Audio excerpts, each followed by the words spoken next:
The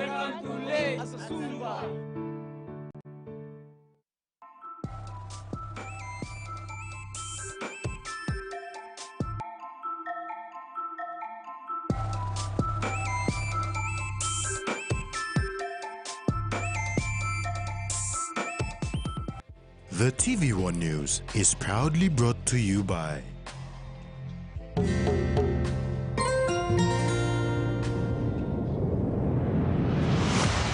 BSP, our bank, our people.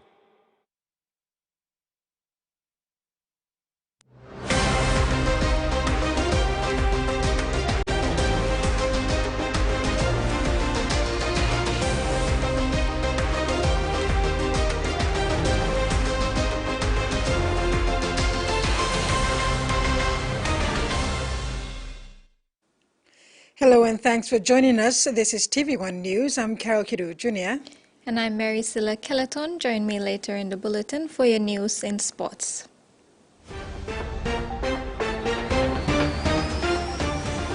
In this edition, Higher Education Management Action Plan to complement reform, citizens urged to prepare for drought conditions, and Vegas nice to welcome NRL matches in the US. The Department of Higher Education, Research, Science and Technology 2024 Management Action Plan will complement the ongoing reform of the higher education sector. Part of the plan will see the department facilitate the creation of additional space in higher education institutions to accommodate the increasing number of grade 12 school leavers.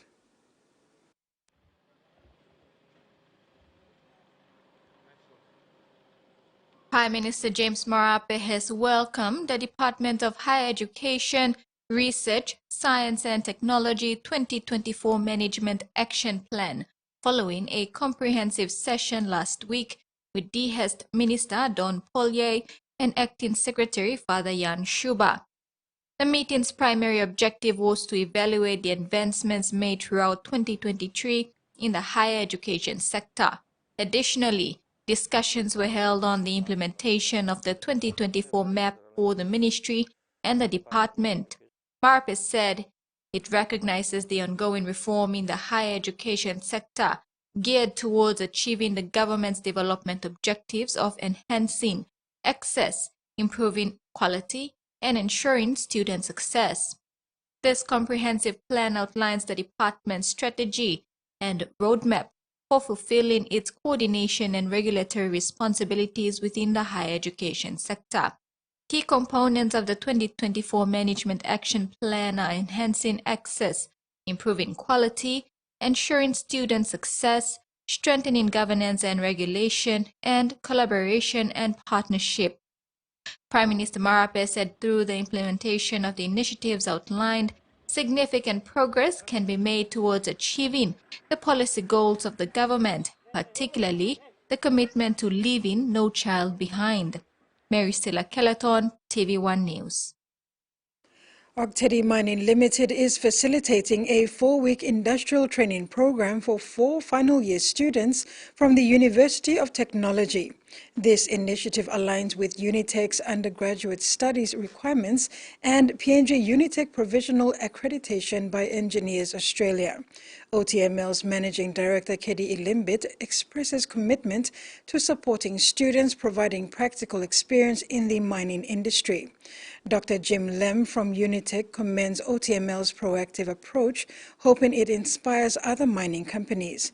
The initiative aims to create a positive impact on students and build a strong industry-institution relationship.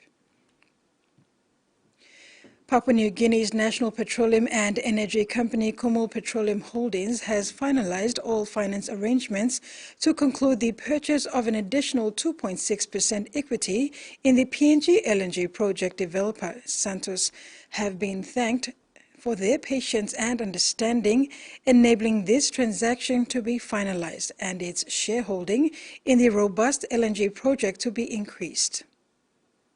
Petroleum Holdings Managing Director Vapu Song, in a statement, says Kumul Petroleum has been able to raise sufficient funds to close the deal for an additional 2.6% interest in the PNG LNG project in a very tough international finance environment where interest rates have risen to levels not experienced for a long time, and an environment where the appetite for funding of any hydrocarbon project is becoming increasingly scarce. Mr. Song outlined that the capital raising involved local banks led by the BSP banking group along with international banks combined with LNG equity marketing arrangements negotiated by Kumul Petroleum.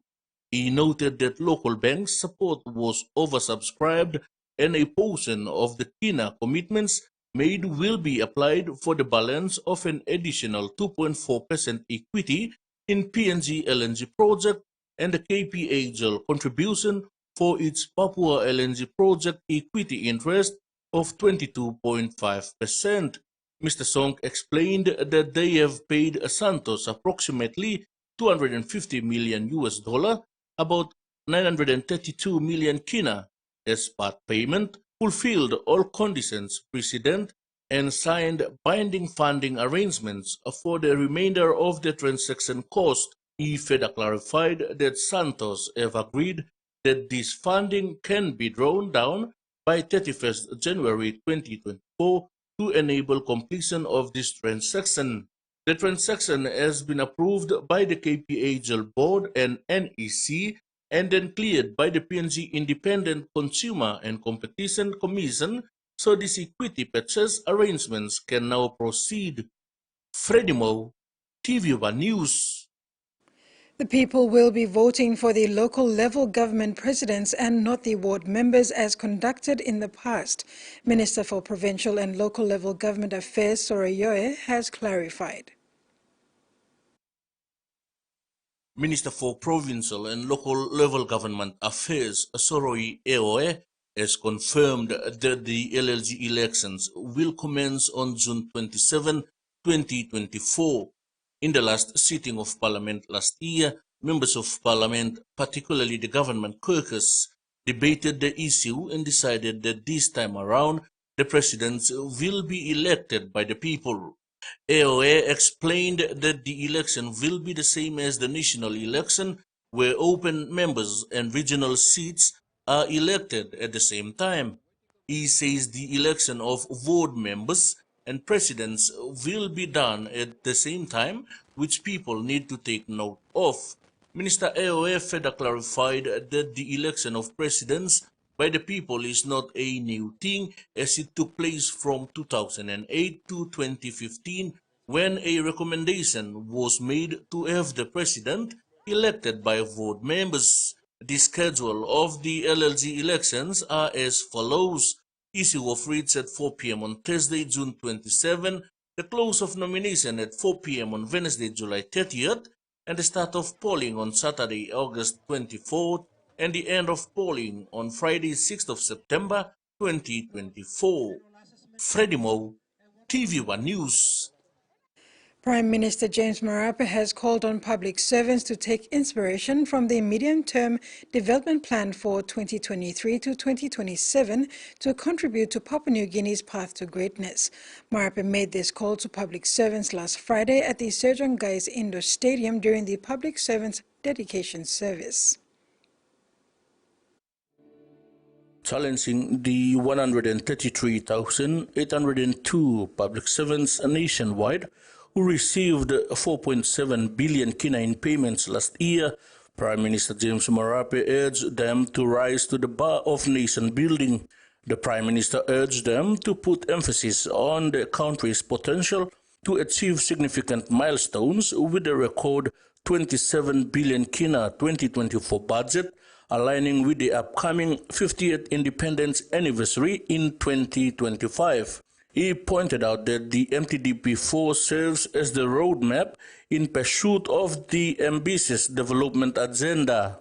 This plan outlines strategic policies with three key developmental objectives: growing the economy to 200 billion kina by 2030, creating 1 million additional jobs, and improving the quality of life for all citizens. The plan also identifies 12 key strategic priority areas or SPAs, including strategic economic investment, connect PNG infrastructure, quality and affordable health care, quality education and skilled human capital, rule of law and restorative justice, national security, national revenue and public finance management. Maraa highlighted major events in 2024, including the national census, mobilization of school leavers, and the LLG elections, urging public servants to be well prepared. He emphasized that the Department of Personnel Management should ensure that up to 80% of public servants work in rural areas. He stressed the need for clear delineation of the functions of national, provincial, and district governments in the coming year.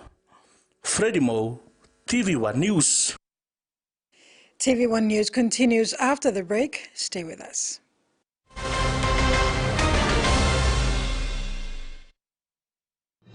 Experience a convenient and smarter way to do your banking with BSB Mobile Banking. You don't have to leave the office or your home to pay for bills. You can view your account balance, transfer funds, top up phone credits, or purchase easy pay units wherever you are. Visit your BSB branch today to register now for BSB Mobile Banking. BSB Mobile Banking, the smarter way to bank. BSB, our bank, our people. He says the best Hunters players come from his region. So does she. But there's one thing that brings everyone together. SB Laga, Bungi Mumi. Open nets.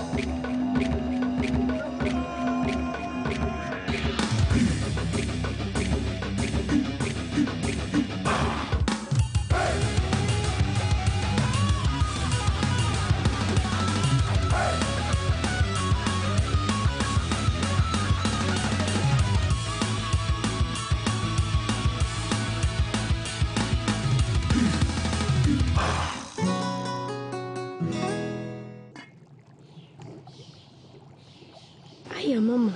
You wait then, but me add him special flavor. Put in more flavor, put in more taste. Magic kakaro, get up a big smile on face. Time for kimchi and a great fumu too. Sip, sip, the mumu, yes, magic on you. Maggi, the taste PNG loves.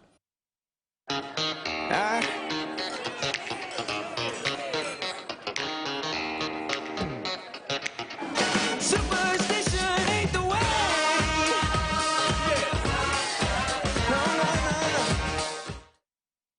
Number One Super wants members Super to last as long as possible in retirement.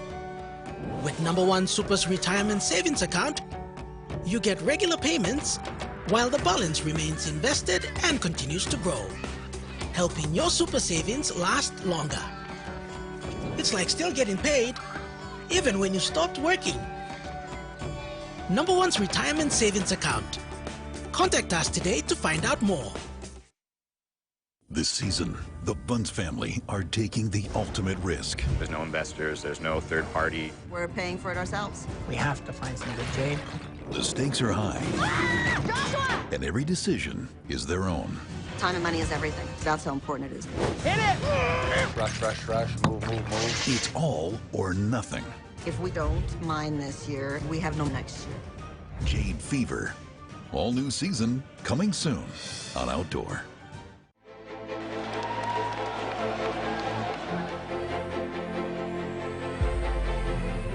Back to Smith and Smith to Dobra not friendly. Oh, interception! There it is, Simone, he's going to go all the way. No one's going to stop him. Perfectly spotted, perfectly pounced.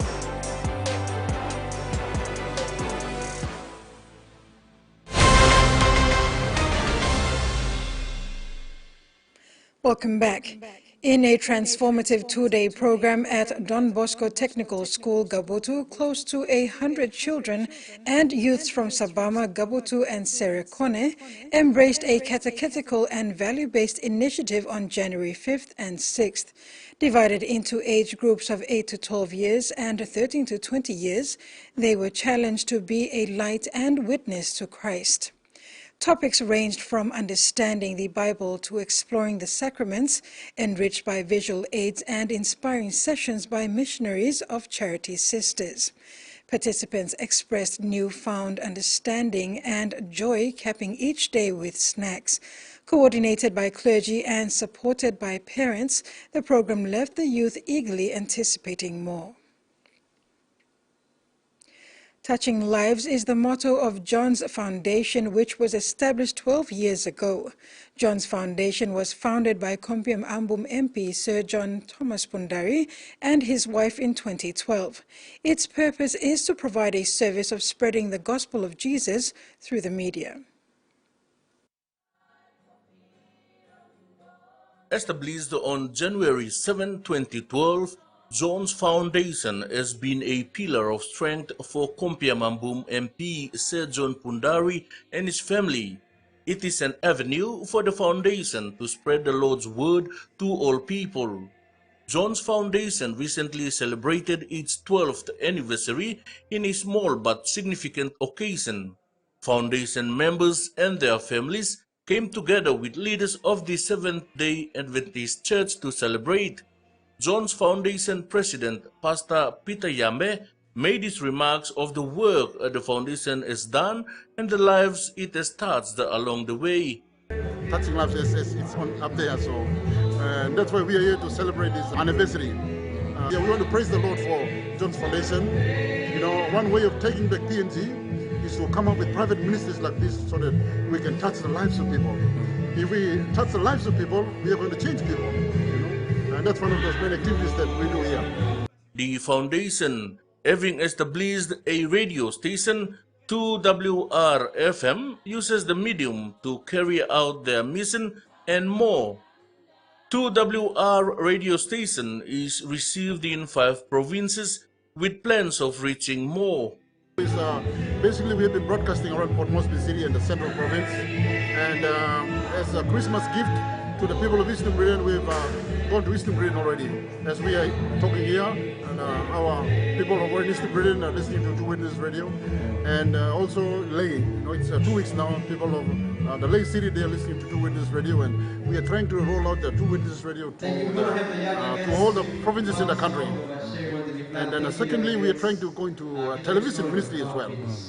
We have radio already, and we are planning to go into television ministry as well. So, you know, it's all for the people of Papua New Guinea. That's one way of getting back or taking back Papua New Guinea. You know, governments aim to take back Papua New Guinea, and that's our contribution to take back Papua New Guinea. Founder Sir John was commended for establishing the foundation.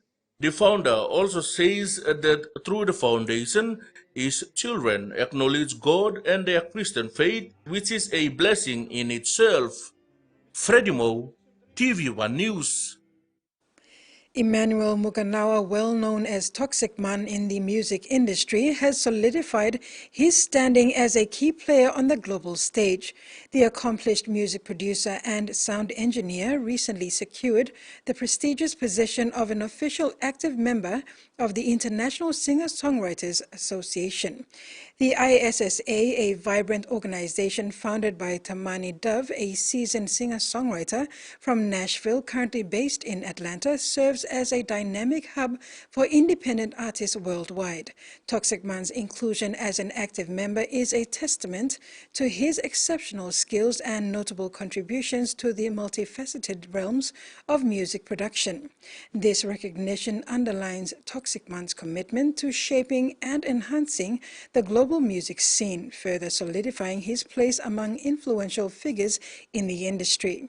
His journey from PNG traveling with Anslom Band to the ISSA platform is a personal achievement and a diverse and inclusive nature of contemporary music collaboration on an international scale. According to the National Weather Service, Papua New Guinea is currently in its annual wet season period, and while some parts of the country may be experiencing rainfall, other parts may not even experience a percentage of the expected average rainfall. This will put many communities at risk of drought, leaving plenty without food and water in the coming months. The UN's Food and Agriculture Organization's Lazarus Dawa says that informing communities nationwide to preserve and conserve their food and water supplies must start now before the start of the forecasted dry season come March. The United Nations Food and Agriculture Organization's National Nutrition Focal Point and FSC coordinator in the country, Lazarus Dawa, highlights the National Weather Service's information that Papua New Guinea is currently in the wet season. However, not all parts of the country will be experiencing rainfall as expected. It is forecasted that by March this year, the country will experience severe drought conditions impacting food and water supply. We are in the wet season, but not all parts of the country will be getting the rain as expected. Currently, according to the National Weather Service, we have certain areas in the country that are under drought watch, which is the southern parts of the Western Province, the Milne Bay areas, the Ella Province, parts of Western Ella Province. As per the climate data, they are still under drought watch. So since they have started experiencing drought since last year towards summer, it will already impact on the water supplies, quantity, and also the food supplies. Dawa says the FAO has been working closely with the National Weather Service to scale up their early actions and warning system to inform communities in the country on drought management activities. So before we reach that the dry periods, how do communities prepare themselves? So we're working with them with water conservation, also to promote what food can be grown early, mature early, what foods can be grown with limited water as well. We call it drought-tolerant crops. Also different types of processing and technologies with food preservation, food processing, so that even they can harvest their crops, but they can still process them into different kinds of food, and they can preserve them and consume them when the food supplies are becoming limited. Dawa says reports of the effects of El Nino in 1997 and 2015 show that Papua New Guinean communities are resilient. The most important thing that we can do now, we can mobilize resources, but that won't be enough to meet the majority of the population throughout the country. But the best thing we can equip them with is knowledge of when we are expecting drought to come in, what they should do early before the drought comes in. So working with the communities, we have learned a lot from them. What are the different coping strategies that they are using? How do they kind of make decisions on what resources to use for now and what they want to preserve for later use during the drought?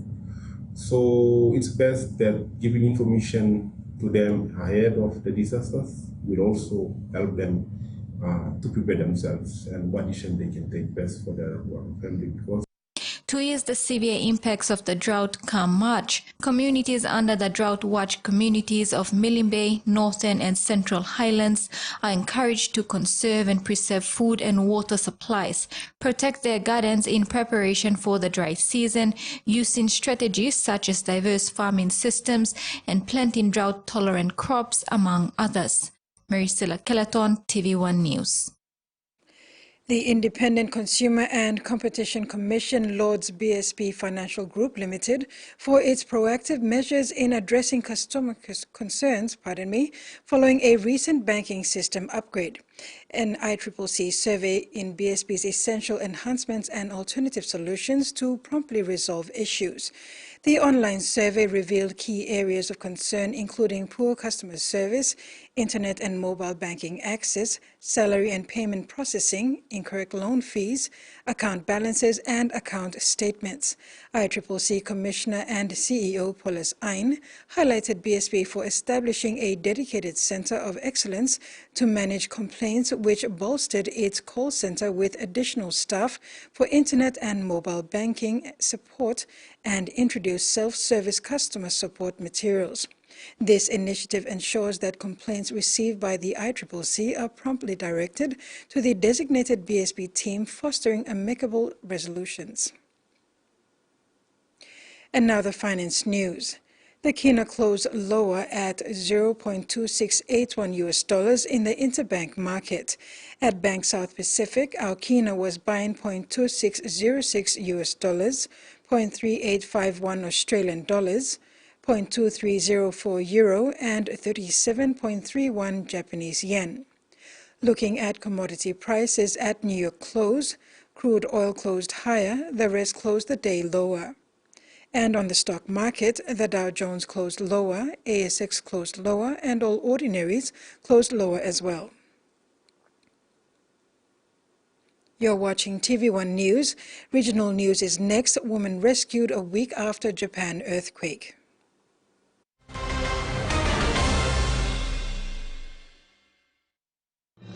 Experience a convenient and smarter way to do your banking with BSP Mobile Banking. You don't have to leave the office or your home to pay for bills. You can view your account balance, transfer funds, top up phone credits, or purchase Easy Pay units wherever you are. Visit your BSP branch today to register now for BSP Mobile Banking. BSP Mobile Banking, the smarter way to bank. BSP, our bank, our people. A true champion is measured by their courage, their determination, and their passion to never give up and to always keep trying.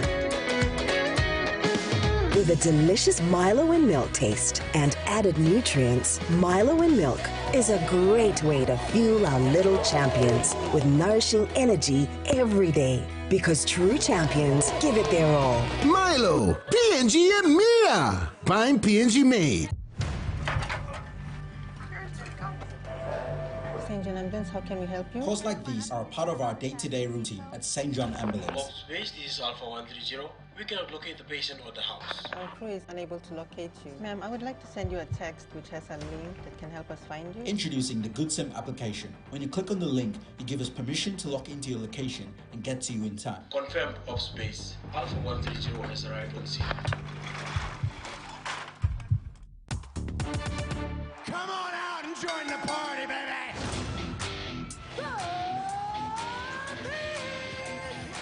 Ricochet taking out Logan Paul!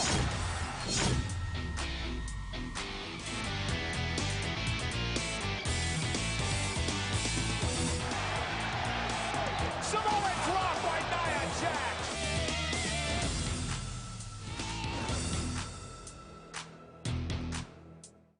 First and exclusive. I've been hearing things. There's something going on in this house. Bowser is coming. We will destroy the Mushroom Kingdom! I'll do anything for my brother. You possess a unique set of skills. The world needs you. Okay. I think there's something here that's not meant to be. What did you see? I saw a nun. First and exclusive. All new on Saturdays. Welcome to MotoGP. To be a highly dramatic 18-lap Malaysian Grand Prix Moto2, starting with... So that's a very decent middle sector for the Alpine. They only have... Oh! They have crashed! They've gone into each other! What a start for Will Davison. Dick Pasquale has been swamped. Some of the biggest and most talented egos in sailing. The two-time defending champions make it 2 in a row. Welcome home. Mega triple days still left. Dan Williams lari cakain on something. You must accept the most display and by come up because destiny blow me. Diane? This is it, Kedula?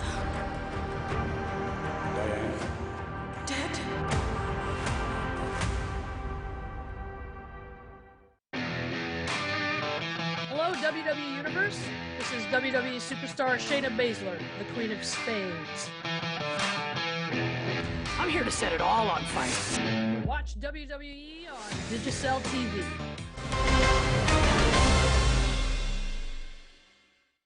Welcome back. Australia's east coast has endured severe wet weather in recent weeks. In Queensland, a series of severe thunderstorms has left many wondering how it could be so wet in an El Niño year. It's no doubt Australian weather is one of extremes. But when the Bureau of Meteorology officially declared an El Niño event in September, we were told to brace for a hot summer. What we are probably projecting for the summer is that Australia will continue to see warm and dry weather, and it's really up to individuals and communities now to prepare for a summer of heat and fire hazards. Instead, we've seen a cyclone in the north, extreme rainfall along the east coast, and severe flooding in Queensland, Victoria and South Australia. So, how did this all happen? Well, experts have described El Niño patterns like loading the dice or spinning a pinwheel. Essentially, it's a game of chance. Typically, without any forecast, there is an equal chance there could be a wet, dry or normal year. But when an El Niño is on the cards, the probability of dry and hot conditions increases while wet weather decreases. So when it comes time to spinning that wheel, there's a good chance we'll land on hot and dry. The reality is every El Niño is different. There's not a set pattern of how they're going to behave, so each year is a new experience. While there are several factors that contribute, the main climate driver has been the relatively warm sea surface temperatures near eastern Australia in recent months. The warm SSTs, as they're called, can lead to increased water vapour in the air, which in turn can cause more rain. And that increased moisture creates favourable conditions for thunderstorm activity. But what has experts most concerned is the effects that climate change will have on El Niño. We know El Niño and La Niña will still happen, but it's not completely clear the effect that climate change will have. Will it make the events more extreme? Will it dampen them? Will it be more frequent? It's sort of a wait and see as we understand this new climate pattern that we've never seen before. A woman in her 90s has been found alive under rubble almost a week after a devastating earthquake struck Japan. It's a rare story of hope for the country. More than 120 people have been confirmed dead and 200 are still missing as the weather now makes it more difficult for rescuers. Hope has been fading for most, but there have been a number of people saved in recent days. In this one, another elderly woman is pulled to safety after a tricky operation. The workers called to her, assuring her she was now okay. Here in Wajima, the Japanese army has swung into action on the ground. These villages were cut off by landslides and their roads split after the magnitude 7.6 quake struck on New Year's Day. The area 300 kilometres northwest of Tokyo has been one of the hardest hit. 30 people were safely evacuated and more are waiting to leave. There are still around 200 people unaccounted for. This man explains the layout of his collapsed house to the search team. He believes his wife is trapped inside. Thousands of homes have been damaged or destroyed. This family is picking through the rubble for anything they can salvage. Survivors are making do, but this peninsula community also copped a 2-metre high tsunami, and elderly residents fear they'll never get back to their own homes. We'll have to stay at a shelter with everyone else for about 3 months or more, and then for 2 or 3 years we'll live in temporary accommodation. And I'm already over 80. The weather isn't helping rescue and aid efforts. There's been heavy rain on and off and now hail and snow, prompting fears of further landslides which will make it even harder to reach isolated communities. Top US and European diplomats have sought ways to prevent the Gaza War from spreading further in the Middle East. But 3 months after the start of the conflict, more bloodshed has underlined the difficulties they face. The ABC reported that gun battles have intensified in the southern Gaza town of Khan Yunis, as well as in districts in the center of the densely populated Palestinian enclave. Smoke rose from the sites of Israeli bombings on Sunday morning, east and north of Khan Yunis. Israeli strikes on houses in Khan Yunis killed 50 people, health officials in Nasser Hospital said on Sunday. According to ABC reports, the Gaza Health Ministry reported that 73 Palestinians had been killed and 99 injured in Israeli strikes on Gaza. The people of Bangladesh are voting in an election today that's been labelled a sham by pro-democracy activists.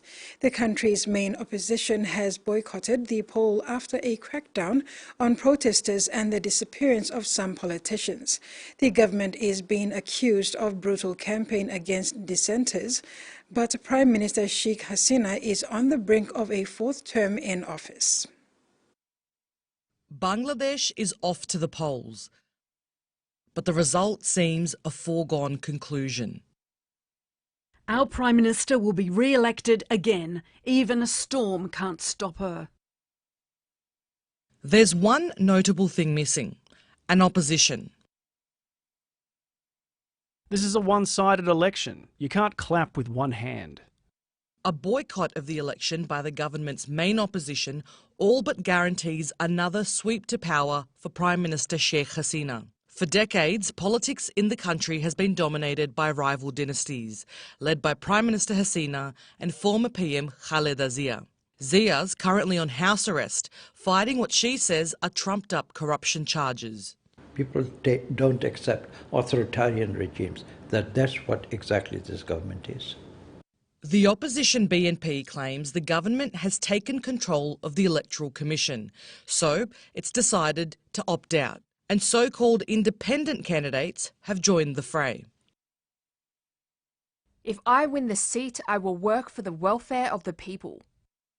But the opposition claims candidates like Ms Duhi are dummies intended to legitimise a one-party contest. And it doesn't help that the independent is still a local member of the ruling party. I'm still a part of the Awami League. I'm contesting and the party doesn't have any issues.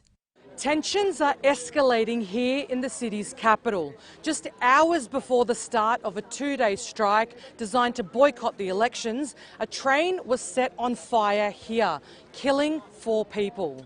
Authorities say the incident was designed to intimidate voters ahead of the election, but have stopped short of naming those responsible. Violent protests have also intensified, with almost 10,000 opposition activists arrested since late October, and some politicians going missing. But the ruling party believes the elections are free and fair. There are no restrictions to participate in elections. There is no need to boycott or withdraw. Despite the assurances, there are no prizes for guessing the winner of this contest. The country's largest rail freight operator is pushing for a national summit on level crossing safety. It follows the death of 2 of its workers in a collision on the border with South Australia.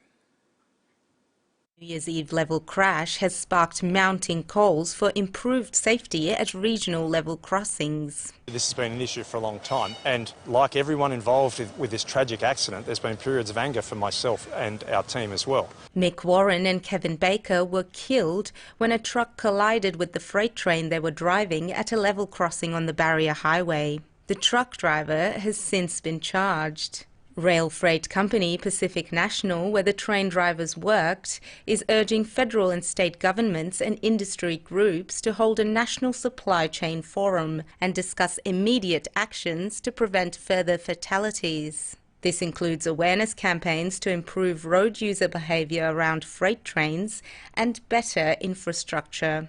The level crossing where the accident occurred is looked after by the federal government. There are around 23,000 across Australia. It's not going to be a single solution for every level crossing. We have to assess them, make sure that we understand the risks that are in place for every one of them and put appropriate measures in place. The federal government says it's already taking action. Its first budget includes just over $180 million to improve level crossing safety in regional areas. We're certainly happy to engage with operators like Pacific National and, of course, work with the Australian government. We already have a lot of work underway. We owe it to those families, the families of Mick and Kevin, to learn as much as we can from this event. The Australian Transport Safety Bureau is investigating the New Year's Eve crash and looking at that particular level crossing. And that ends the news segment. Over to you, Mary. Thank you, Carol. After the break, Lions Boxing Club invites more young people and Vegas Nines to welcome first ever NRL matches in the United States.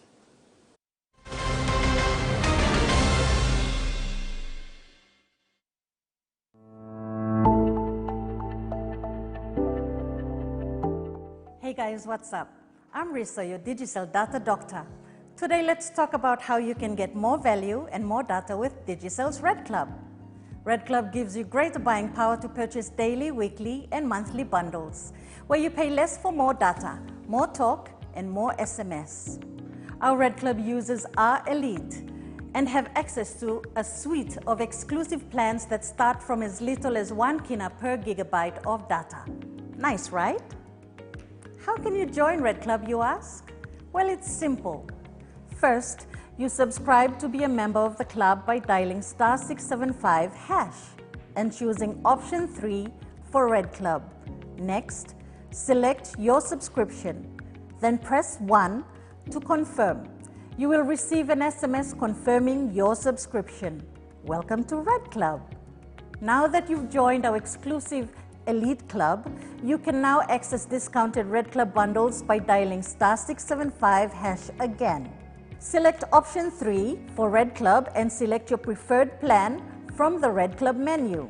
For data-only plans, select 1, Red Club Data. For data, talk and SMS plans, select 2, Red Club One Talk.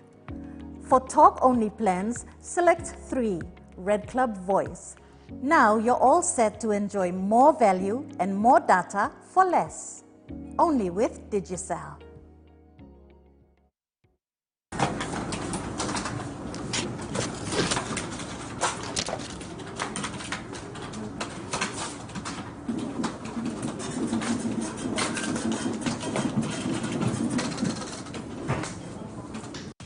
He's seen as a table legend.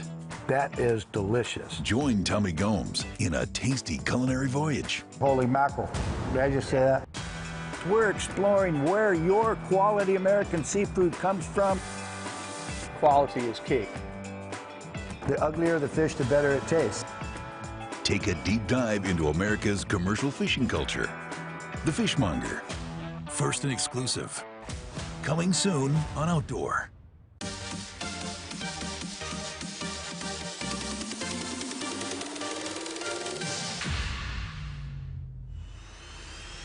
If you can see it, you can believe it. By having the support of the Formula One teams in Formula One Academy, we can raise global awareness and inspire the next generation of girls and young women to understand that there are opportunities for them in motorsport, both on and off track. F1 Academy is about bringing real and lasting change to ensure talented young women and girls have the right system in place to allow and achieve their dreams. Today is a very important moment as it shows this impact the project is having and the support it is receiving from across the F1 community. I can't wait to see the 10 F1 team liveries and drivers running in F1 Academy next season. I want to thank the Formula One teams for their support and their vision. Our mission is to create lasting and impactful change, and I am confident that together we can achieve this.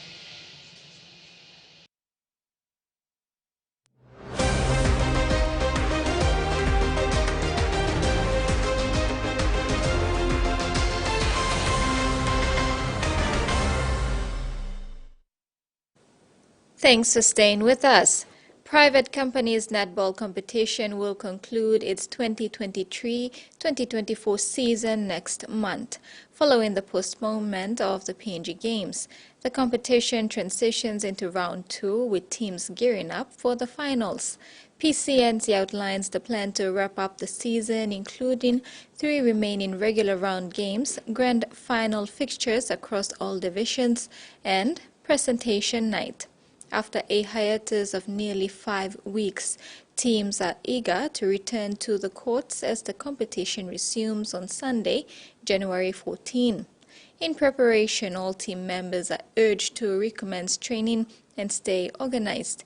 A cautionary note on weather changes prompts teams to prepare adequately and prioritize hydration during training and games. Looking ahead to round 2, game 3, the points ladder will be released on Thursday together with the draws. Lions Boxing Club in the nation's capital is striving to be the best amongst in the code with talented fighters spinning up. Coach of the club, Nelson Kosipi, expressed that although the club had no proper training, avenue and sponsor, it has generally been doing well in local competitions within the city. The club has also produced some national representatives in a great testimony. It was a thrilling showdown of heated boxing challenges at the Lamana Gold Club on Sunday. Fighters from 8 boxing clubs in NCD squared up in various weight divisions. Amongst these clubs was Lions Boxing Club. Lions Boxing Club is predominantly made up of young men and women from the Waigani area. Club coach Nelson Kosipi said his fighters at the True Warrior boxing event did fairly well in most of their fights, an indication of their commitment to training. Yeah, must because the commitment lo training. Sakam na tu harim to discipline. Nanti mangi mikari mol ko kam, amol biget mangi mikari mol kam training ko na mol committee molet lo training lo lusim mol. One of something no sa make mol activities lem the streets or lusim. Al committee olet lo boxing all lagi boxing sol kam. All going salary all soy mol man so there ready to take part na. I'm looking forward for more bouts. Yeah, me mas all boxers can play, all some good win. Me mas them look forward lo some more games will come. I think me got 2 more boxers left to take part lo for finishing bout. The boxing club has produced representative fighters. Lions Boxing Club play 3 years we plan to round stop. In plenty all boxers play me all take part all amateur games where Sampla all but 10 professional close to time. Sampla all take part lo and Oceania fight promotion finish professional bouts where now gonna take part lo kind of amateur games so but take part all big play events kind of same all Pacific Games or side travel out is like kind. The Lions Boxing Club coach says their goal this year is to secure a training venue. Currently, they train in an open field with other sporting codes. Coach Kosipi said they also need more boxing gears like boxing gloves and punching bags to assist with training. Lions Boxing Club is inviting youth to their locality to join the club. Being in the club has done some good to current young members, including keeping them out of trouble. Rex Lita, TV1 Sports. Australia's National Rugby League is hosting the Vegas Nines tournament in Las Vegas in the United States of America in February to get fans ready ahead for the first ever NRL matches on American soil in March. Rugby League fans in the US expressed interest to watch the NRL and have registered teams for Vegas Nines. More than 60 North American teams have entered NRL Vegas Nines tournament as officials consider expanding the tournament in future years following interest from grassroots clubs in Australia, England and South Africa. The NRL's Vegas Nines will feature men's and women's tournaments. USA Rugby League champions Santa Rosa Dead Pelicans, who beat Jacksonville X-Men in the 2023 national final, are among the teams from across North America to have officially entered the tournament. Other U.S. teams include the Brooklyn Kings, Boston Titans, LA Mongrels, San Diego Barracudas and the Afrocentric Roots rugby family, with the later three having also entered women's teams. The Vegas Nines will be played on February 29th and March 1st ahead of the NRL's historic season-opening doubleheader at Allianz Stadium on March 2nd, in which the Seagulls plays the Rabbitohs and the Roosters takes on the Broncos. This will market the game of rugby league in the USA, a country dominated by National Football League. In future years, the NRL Nines tournament could be expanded to become a World Nines tournament for grassroots clubs from around the globe. After the Nines events, 2 male and 2 female athletes with the potential to play in the NRL or NRLW will be offered the opportunity to train with an elite team in Australia and showcase their talent to clubs. Rex Litter, TV1 Sports. Matildas captain Sam Kerr has ruptured an anterior cruciate ligament while in mid-season training camp in Morocco with Chelsea and is unlikely to play at the Paris Olympics if Australia ends qualification. Matildas coach Tony Gustafsson said Kerr's injury was a massive hit to his team's hopes of making the Paris Games. The Matildas coach described the news as devastating for his squad. Kerr has already been ruled out of the second half of Chelsea Women's Super League and European Champions League campaigns and Australia's AFC Women's Olympic qualifiers against Uzbekistan next month. The Matildas are expected to qualify for the Olympics. Fixture of the 9th edition of the ICC Men's T20 World Cup 2024 in USA and West Indies has been unveiled on January 5th ahead of the event in June. The PNG Barramundis have been placed in Group C and will take on hosts in the West Indies, Pacific neighbour New Zealand, Afghanistan and World Cup debutants Uganda. Barramundis meet the West Indies on June 2nd in Guyana, while co-host USA play the event opener against Canada on June 1st. The ICC Men's T20 World Cup 2024 will be using 3 venues in the USA and 6 in the Caribbean for matches. 41 matches will be played in the Caribbean across 6 different islands, with semi-finals in Trinidad and Tobago and Guyana. The title decider is scheduled for 29 June in Barbados. The tournament will commence on 1st June with co-host USA taking on neighbours Canada, while fellow host the West Indies plays Papua New Guinea in Guyana on the second day of the group play. The event is split into 4 groups consisting of 5 teams, with the top 2 sides from each group then progressing to the Super 8 phase of the tournament ahead of the knockout semi-finals and final. Joining co-host USA in Group A are arch-rivals India and Pakistan, as well as Canada in their first appearances at the event, including Ireland. Group B consists of the last 2 winners of the Men's T20 World Cup in England and Australia, with a pair to take on Namibia, Scotland and Oman. The West Indies are placed in Group C alongside New Zealand, Afghanistan, Uganda and Papua New Guinea, while Group D features South Africa, Sri Lanka, Bangladesh, Netherlands and Nepal. PNG is scheduled to play West Indies and Uganda on June 2nd and June 5th respectively in Guyana, before taking on Afghanistan in Trinidad and Tobago on June 13th. PNG's final match will be against New Zealand on June 17th in Trinidad and Tobago. Rex Litter, TV1 Sports. And that ends the sports segment. Over to you, Carol. Thanks, Mary. And now the regional weather forecast for the main centres for the next 24 hours.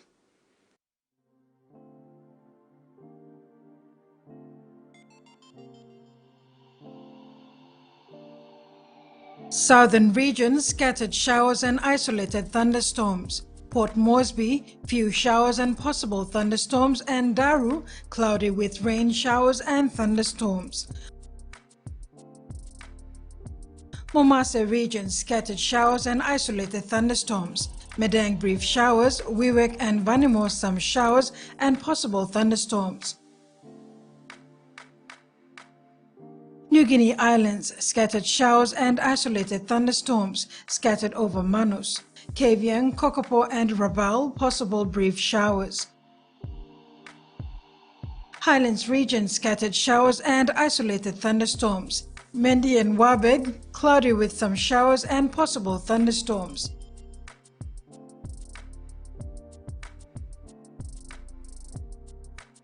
Ocean forecast. Coral seas slight with east to northwest winds of 10 to 15 knots. Bismarck seas smooth to slight with northeast. And that wraps up another edition of TV1 News. Have a pleasant evening. Bye for now.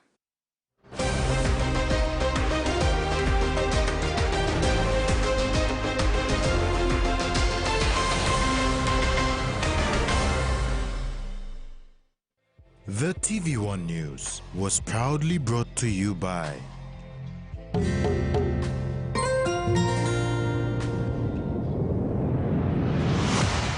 BSP, our bank, our people.